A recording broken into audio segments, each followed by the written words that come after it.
유산소 운동은 웨이트 하기 전에 하는 게 좋을까? 아니면 웨이트 후에 하는 게 좋을까? 안녕하세요. 건강 트레이너입니다. 유산소 운동, 웨이트 전에 해야 할까요? 후에 해야 할까요? 이거 하나만 잘 알아도 운동 효과가 극대화됩니다. 오늘은 체지방 감량, 근력 증가, 그리고 지구력 향상 목표별로 유산소 운동을 언제, 얼마나 해야 가장 효과적인지 알려드릴게요. 끝까지 보시면 여러분의 운동 루틴이 완전히 바뀔 겁니다. 유산소 운동 최적 타이밍 완벽 정리. 첫 번째, 유산소는 언제 하는 게 가장 효과적일까? 운동 목표에 따라 유산소 운동의 최적 타이밍이 달라집니다. 체지방 감량, 근력 증가, 지구력 향상 중 어떤 걸 목표로 하느냐에 따라 운동 순서를 다르게 가져가야 합니다. 운동 목표에 따라 달라진다. 두 번째, 체지방 감량이 목표라면 웨이트 후 유산소. 체지방 감량이 목표라면 웨이트 후에 유산소 운동을 하는 것이 더 효과적입니다. 왜냐하면 근력 운동으로 글리코겐 소모, 유산소 때 지방 연소 극대화. 유산소를 먼저 하면 웨이트 퍼포먼스가 떨어짐. 웨이트 후에 유산소를 하면 체내 탄수화물 저장량 글리코겐이 줄어든 상태에서 체지방을 에너지원으로 더 많이 사용하게 됩니다. 즉, 지방 연소 효율이 극대화되는 거죠. 지방 태우려면 웨이트 후 유산소. 추천 루틴. 웨이트 60분에서 90분, 유산소 30분에서 45분, 중강도 러닝 5인터벌. 세 번째, 근력 증가, 근비대가 목표라면 웨이트 전 가볍게, 본격 유산소는 후에. 근력 증가가 목표라면 웨이트 전에 유산소를 길게 하면 안 됩니다.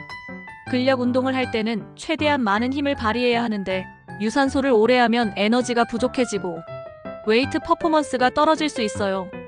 근력 증가를 위한 유산소 전략.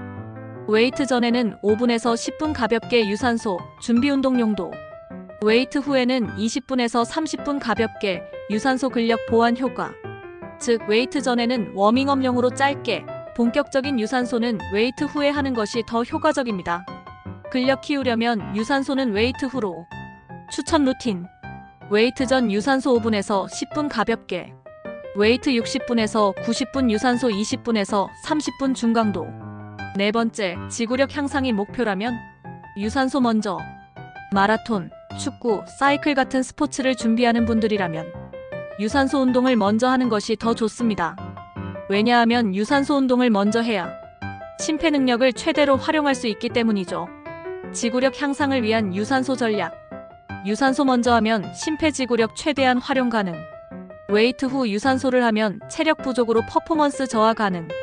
따라서 지구력을 키우고 싶다면 유산소를 40분에서 60분 먼저 하고 웨이트 트레이닝을 보조적으로 해주세요. 추천 루틴. 유산소 40분에서 60분, 웨이트 30분에서 45분 근지구력 위주.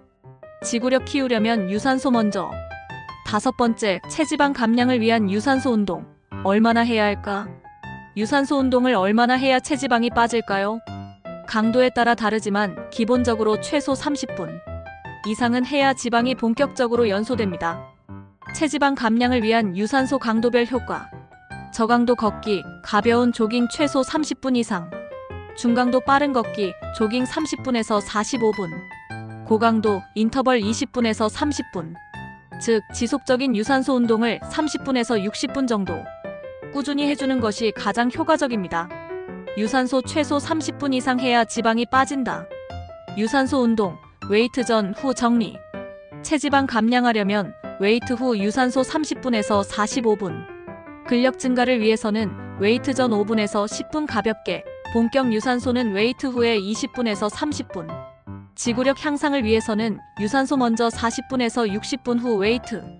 운동 목표에 따라 유산소 운동을 하는 최적의 타이밍이 다릅니다. 이제 여러분의 목표에 맞춰 유산소를 언제 해야 할지 알겠죠? 궁금하신 점은 댓글로 남겨주세요. 영상이 도움되셨다면 구독, 좋아요, 알림 설정까지 부탁드립니다. 다음에도 유용한 운동 팁으로 찾아뵐게요.